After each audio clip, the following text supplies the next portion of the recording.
स्वागत है। जैसा अभी आपको पता है हमारा जो है लेसन नंबर 3 चल रहा है आनुवंशिकी, और पिछले वीडियो में हमने आनुवंशिक शब्दावली के बारे में पढ़ा था, जिसके अंतर्गत हमने बहुत सारी परिभाषाएं पढ़ी।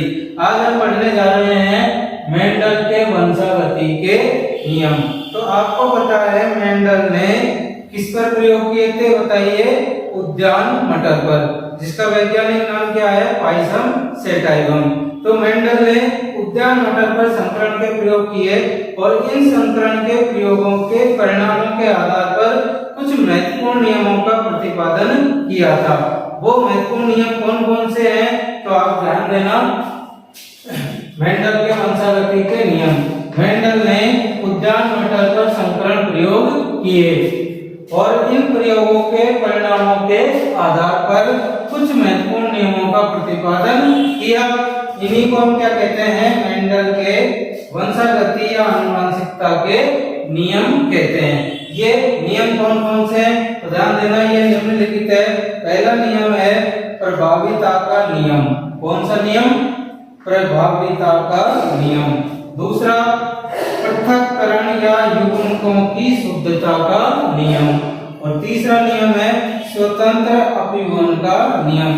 याद रखना, ये तीनों नियम महत्वपूर्ण है, जो परीक्षा में कई बार पूछे जा चुके हैं और पूछे जा सकते हैं, तो आप इनको अच्छे से समझेंगे। तो पहला नियम हम पढ़ते हैं प्रभाविता का नियम। तो इस नियम में क्या होता है, ध्यान देना। यह नियम एक संकर संकरण प्रयोग पर आधारित है। किस पर आधारित है? एक संकर संकरण प्रयोग पर। आपको याद है मेंडल ने जो है प्रयोग किए थे एक संकर संकरण, द्विसंकर संकरण, त्रिसंकर संकरण। तो ये कौन से पे आधारित है? एक संकर संकरण प्रयोग। और एक संकर संकरण प्रयोग में कितने लक्षणों की वंशागति का अध्ययन किया जाता है? एक लक्षण की वंशागति का अध्ययन किया जाता है। तो ध्यान दीजिएगा क्या होता है इस नियम में। इस नियम के अनुसार जब एक जोड़ी समयुग्मजी विपर्यासी लक्षणों वाले पौधों के बीच संकरण को हम क्रॉस भी बोल सकते हैं, कराया जाता है, तो F1 पीढ़ी में केवल प्रभावी लक्षण ही प्रकट होते हैं। कौन से लक्षण प्रकट होते हैं F1 पीढ़ी में? केवल प्रभावी लक्षण। अप्रभावी लक्षण प्रकट नहीं होता है, इसलिए इसे क्या कहते हैं? प्रभाविता का नियम कहते हैं। तो समझिएगा क्या होता है इसमें प्रभाविता के नियम में। नाम से पता चल रहा है प्रभाविता, यानी कि जब एक जोड़ी समयुग्मजी यानी कि शुद्ध विपर्यासी लक्षणों वाले, विपर्यासी का मतलब क्या होता है? विपरीत लक्षणों वाले, जैसे कि एक पौधा लंबा और दूसरा क्या होगा? बौना। तो इन पौधों के बीच में संकरण करवाएंगे तो F1 पीढ़ी जो आती है उसमें केवल कौन सा पौधा होगा प्रकट? लंबा पौधा। क्योंकि लंबापन का जो लक्षण है कैसा है, बताइए? प्रभावी लक्षण है, और बौनापन का जो लक्षण होता है वो अप्रभावी होता है, इसलिए प्रकट नहीं होता। इसलिए इसे हम क्या कहते हैं? प्रभाविता का नियम कहते हैं। इसको अब हम एक उदाहरण के द्वारा समझते हैं। हम प्रभाविता के नियम को एक उदाहरण से समझते हैं। ध्यान देना, यदि शुद्ध या समयुग्मजी लंबे, समयुग्मजी का क्या मतलब होता है? जिसके दोनों युग्मक कैसे होते हैं? एक समान होते हैं, एक जैसे। जैसे शुद्ध या समयुग्मजी लंबे के युग्मक हम क्या लेते हैं? Capital T, capital T. पौधे को शुद्ध समयुग्मजी बोने, बोने के लिए हम क्या युग्मक लेंगे? Small T, small T.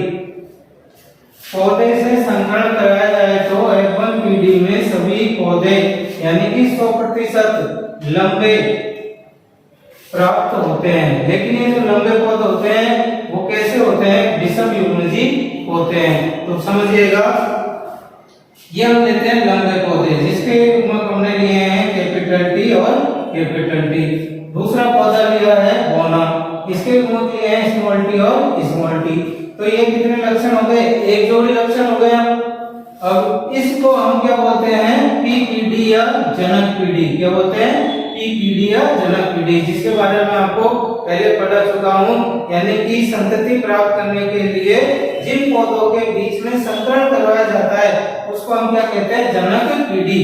P का मतलब होता है पेरेंट्स, अब ध्यान देना, इन युग्मकों में जो है, इनके जो हमने युग्मक लिए हैं, इनमें क्या होता है, अर्धसूत्री विभाजन होता है। क्या होता है? अर्धसूत्री विभाजन होता है, जिससे इनकी संख्या क्या रह जाती है, आधी। जैसे कि ये 2 है, तो 2 में से कितना रह जाएगा, 1, तो ये इसका हो गया कैपिटल टी, और इसमें हो गया स्मॉल टी। इनको हम बोलते हैं युग्मक। क्या बोलते हैं? युग्मक। जब इस कैपिटल टी का क्रॉस किससे करवाया जाता है, स्मॉल टी से, तो हमें F1PD प्राप्त होती है। और इस F1PD में जो पौधा प्राप्त होता है वो कैसा होता है, अशुद्ध या संकर लंबा पौधा होता है। कैसा होता है? अशुद्ध या संकर लंबा। क्यों है अशुद्ध? क्योंकि इसके दोनों युग्मक क्या है, अलग अलग है। अगर ये एक समान होते, या तो कैपिटल टी होते या स्मॉल टी होते, तो ये कैसा हो जाता, समयुग्मजी। तो आप ध्यान देना, हमारी ये पीडी आई है कौन सी, F1PD, और इसमें कौन सा गुण प्रकट हुआ है, लंबाई का। किसका? लंबाई का, है ना। कौन सा प्रकट नहीं हुआ, होनेपन का लक्षण प्रकट नहीं हुआ। होनेपन का क्यों नहीं प्रकट हुआ? क्योंकि वो कैसा लक्षण है, अप्रभावी लक्षण है। तो इसीलिए हम इसको क्या कह देते हैं, प्रभाविता का नियम कहते हैं। तो आपको याद रखना है सीधे शब्दों में कि जब एक जोड़ी समयुग्मजी विक्रियाशील लक्षण वाले पौधों के बीच में क्रॉस करवाते हैं, तो F1PD में केवल प्रभावी लक्षण ही प्रकट होता है, इसलिए इसे प्रभाविता का नियम कहते हैं। प्रभाविता का नियम पढ़ने के बाद हम अगला महत्वपूर्ण नियम पढ़ते हैं, पृथक्करण का नियम या युग्मकों की शुद्धता का नियम। याद रखना, एक मोस्ट नियम है जो पूछा जाता है कई बार। क्या होता है नियम, तो ध्यान दीजिए। यह नियम भी एक संकर संकरण प्रयोग पर आधारित है, यानी कि प्रभाविता का नियम भी किस पे आधारित था, एक संकर संकरण प्रयोग पे, और ये भी किस पे आधारित है, एक संकर संकरण प्रयोग पर आधारित है। अब इसमें होता क्या है, तो देखो, इस नियम के अनुसार F1PD के संकर या विषम युग्मजी पौधों से युग्मक बनते समय, किससे, F1PD के संकर या विषम युग्मजी पौधों से युग्मक बनते समय दोनों युग्म विकल्पी एक दूसरे से पृथक, पृथक मतलब होता है अलग, होकर अलग अलग युग्मकों में चले जाते हैं। इसलिए इसे क्या कहते हैं, पृथक्करण का नियम या विसंयोजन का नियम कहते हैं। तो क्या समझे आप, क्या होता है इस नियम में, हमारे प्रभाविता के नियम में F1PD में जो पौधा प्रकट हुआ था वो कैसा था, विषम युग्मजी था, यानी कि उसके युग्मक क्या थे, कैपिटल टी और स्मॉल टी। अब इस नियम में क्या होता है कि उस संकर या विषम युग्मजी पौधे से युग्मक बनते समय जो है दोनों युग्म विकल्पी एक दूसरे से क्या हो जाते हैं, अलग हो जाते हैं, और अलग होकर अलग अलग युग्मकों में चले जाते हैं। इसीलिए इसका नाम क्या पड़ा है, पृथक्करण का नियम।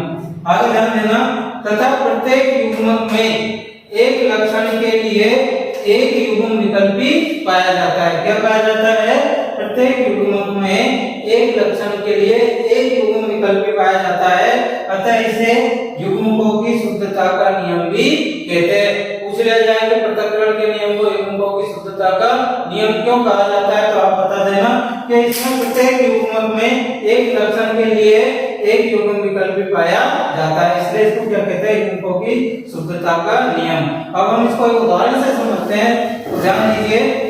यदि समयुग्मजी लंबे, जिसके युग्मक क्या है, कैपिटल टी, और समयुग्मजी घोने, जिसके युग्मक है स्मॉल टी, पौधों में संकरण कराया जाता है, तो F1PD में सभी पौधे कैसे, संकर या विषम युग्मजी प्राप्त होते हैं। लेकिन जब F1PD के पौधों में क्या करवाया जाता है, स्वपरागण, क्या करवाया जाता है, स्वपरागण करवाया जाता है, तो F2PD प्राप्त होती है, और इस F2PD में पौनेपन का लक्षण भी प्रकट होता है। आपने पढ़ा प्रभाविता का नियम, वहां पर पौनेपन का लक्षण प्रकट नहीं हो रहा था, लेकिन ध्यान देना पृथक्करण के नियम में जो है लंबेपन के लक्षण के साथ साथ F2PD में कौन सा लक्षण भी प्रकट हो रहा है, पौनेपन का लक्षण भी प्रकट होता है, जिसका अनुपात होता है, लक्षण अनुपात F2PD में कितना, 3:1। यानी कि 3 पौधे तो कैसे होंगे, लंबे, और एक पौधा कैसा प्राप्त होता है, बौना पौधा। और इसका जीन प्ररूप अनुपात कितना होगा, 1:2:1, यानी कि एक पौधा शुद्ध लंबा होगा, 2 पौधे अशुद्ध लंबे होंगे और एक पौधा शुद्ध बौना प्राप्त होता है। ये इसका क्या होता है, लक्षण प्ररूप अनुपात और जीन प्ररूप अनुपात। लक्षण प्ररूप अनुपात के बारे में आपको बता ही चुका हूँ। किसी सजीव की बाह्य संरचना को हम क्या कहते हैं, उसका लक्षण प्ररूप। और जीन प्ररूप क्या होता है, किसी सजीव की आनुवंशिक रचना को हम क्या कहते हैं, जीन प्ररूप अनुपात। तो ये 1 नंबर में पूछ लिए जाते हैं कि द्विसंग वो पृथक्करण के नियम में जो F2PD प्राप्त होती है उसमें लक्षण प्ररूप अनुपात कितना होता है, जीन प्ररूप अनुपात कितना होता है। तो आपको याद रखना है, लक्षण प्ररूप तो कितना है, 3:1, और जीन प्ररूप अनुपात है 1:2:1। अब हम इसको एक उदाहरण से और समझते हैं। हम इसे अपने इस उदाहरण से समझते हैं पृथक्करण के नियम को। तो देखिए, हमने एक तो लिया लंबा पौधा और एक लिया बौना पौधा। यहाँ तक आप जो है पहले प्रवाहिता के नियम में समझ चुके हो। लंबे पौधे के युग्म क्या होते हैं, कैपिटल टी, और बौने के होते हैं स्मॉल टी। ठीक है, इनमें जब क्रॉस करवाया जाता है तो हमारी F1PD प्राप्त होती है, जो क्या होती है, विषम युग्मजी होती है। यानी कि इसमें जो पौधा प्राप्त होता है वो लंबा तो होता है, लेकिन कैसा होता है, अशुद्ध या संकर लंबा होता है। अब ध्यान देना, इस F1PD में हम क्या करवाते हैं, स्वपरागण करवाते हैं। तो स्वपरागण करवाते हैं तो हमें 2 प्रकार के युग्मक प्राप्त होते हैं, मादा युग्मक और नर युग्मक। मादा युग्मक क्या होगा, कैपिटल टी और स्मॉल टी, और नर युग्मक भी क्या होगा, कैपिटल टी और स्मॉल टी। तो ये हमारी कौन सी पीढ़ी आ जाती है, F2PD। अब ध्यान दीजिएगा, F2PD में हम जब इसमें संकरण करवाते हैं तो इसे हम बोलते हैं चेकर बोर्ड। क्या बोलते हैं, चेकर बोर्ड या शतरंज पट्टी। इस तरह का हमें बनाना पड़ता है। तो इसमें देखो, ऊपर तो हम लिख देते हैं नर युग्मक, क्या लिख देते हैं, नर युग्मक, और साइड में लिख देते हैं मादा युग्मक। और आपको पता है मटर के पौधे का पुष्प कैसा होता है, बताइए, द्विलिंगी होता है। तो ये हमने द्विलिंगी के प्रतीक ले लिए। अब देखो, यहाँ आपको ध्यान देने की बात है, हम मादा युग्मक का क्रॉस किससे करवाएंगे, नर युग्मक से। और आपको याद रखना है कि प्रभावी लक्षण का जो युग्म विकल्पी है या युग्मक है उसको पहले लिखना है, और अप्रभावी के युग्मक को हम लिखने हैं बाद में। तो ध्यान दीजिए, इसका कैपिटल टी का हम पहले इन दोनों नर युग्मक के युग्मक से क्रॉस करवाते हैं। तो देखो, इसका इससे क्रॉस करवाया तो कैपिटल टी, है ना। तो ये पौधा कैसा प्राप्त हुआ, लंबा, और कैसा है ये, शुद्ध क्यों है, क्योंकि दोनों युग्मक कैसे हैं, एक जैसे। अब इस कैपिटल टी का क्रॉस हमने इससे करवाया तो हमें प्राप्त हुआ कैपिटल टी और स्मॉल टी। तो ये पौधा भी कैसा है, लंबा तो है, पर कैसा है, अशुद्ध है। अशुद्ध क्यों है, क्योंकि एक तो कैपिटल टी है और दूसरा कैसा है, स्मॉल टी है। अब हम इस स्मॉल टी का क्रॉस करवाएंगे किससे, नर युग्मक के दोनों युग्मकों से। तो देखो, इस स्मॉल टी का इस कैपिटल टी से करवाएंगे। तो हमने पहले कौन सा लिया है, कैपिटल टी लिया है। क्यों लिया है, क्योंकि कैपिटल टी प्रभावी लक्षण है और स्मॉल टी क्या है, अप्रभावी। तो यहाँ हम पहले क्या लेंगे, कैपिटल टी। तो कैपिटल टी स्मॉल टी, और ये पौधा भी कैसा प्राप्त हुआ हमको, लंबा है, लेकिन कैसा है, अशुद्ध है। अब इसका हम इससे करवाएंगे स्मॉल टी से, तो हमें दोनों एक समान है, स्मॉल टी, तो कोई से को भी हम पहले लिख देंगे। तो ये हमें युग्म प्राप्त हुए स्मॉल टी। और ये पौधा कैसा प्राप्त होता है, बौना। अब बौना है तो कैसा है, शुद्ध। ठीक है, अब हम इसका निकालते हैं लक्षण प्ररूप अनुपात। क्या, लक्षण प्ररूप अनुपात। तो सबसे पहले आप लंबे पौधों को गिनेंगे। किसको गिनेंगे, लंबे। तो लंबे हमें कितने प्राप्त हुए, 1 2 3। तो 3 तो कैसे प्राप्त हो गए, लंबे, और एक बौना पौधा प्राप्त होता है। तो लक्षण प्ररूप अनुपात कितना होता है, 3:1। अब इसका हम जीन प्ररूप अनुपात निकालते हैं, यानी इसकी जीनीय संरचना को देखते हैं। तो जीन अनुपात निकालने के लिए हमें देखना होगा कि लंबे शुद्ध तो कितने हैं और अशुद्ध कितने हैं। तो देखो, ये जो है कैसा है, शुद्ध लंबक। तो एक पौधा हमें कैसा प्राप्त हो रहा है, शुद्ध लंबक, और दो पौधे हमें प्राप्त हो रहे हैं अशुद्ध लंबक, ठीक है। और एक पौधा हमें कैसा प्राप्त हो रहा है, शुद्ध गौना। तो इसका जीन स्वरूप अनुपात क्या हो जाता है, 1:2:1। आपको ये विशेष याद रखना है, लक्षण प्ररूप और जीन प्ररूप, ठीक है। इसी के साथ आज हमने ये दो नियम पढ़े हैं, महत्वपूर्ण नियम है, इनको आपको याद करना है। अगर आपको ये वीडियो पसंद आया हो तो इसे लाइक करें, शेयर करें, सब्सक्राइब करें और कमेंट बॉक्स में कमेंट करें। धन्यवाद।